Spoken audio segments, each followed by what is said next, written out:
Welcome back to another episode of Motogp Mac, and today we're going to talk about Johan Zarco's comments about the current situation in Honda.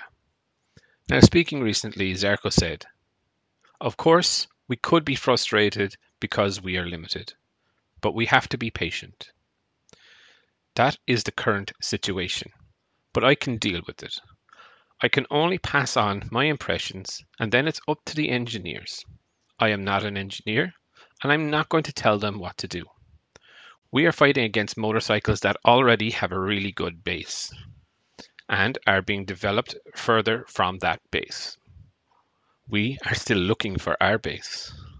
This is why sometimes we have big problems and are so far behind.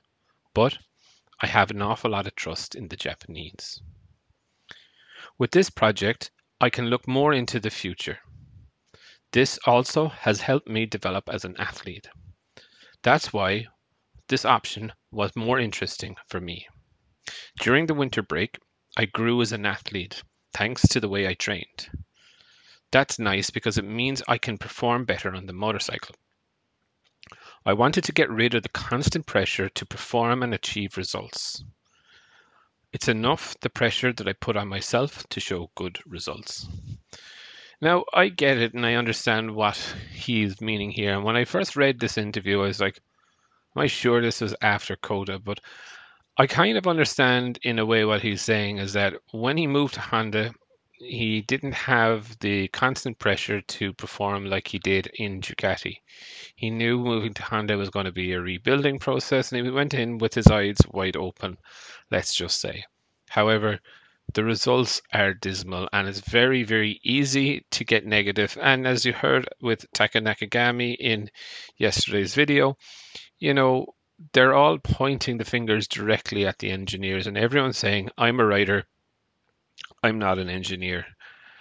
And I get it to a certain degree, but it's the rider's feedback is critical to the engineers to be able to develop the bike. So, while they're kind of saying I give my feedback and it's up to them, I don't necessarily 100% agree with that.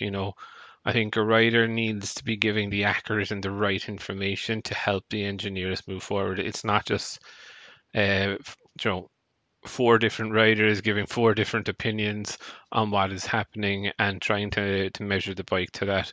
I think there's something fundamentally wrong in development riders for sure.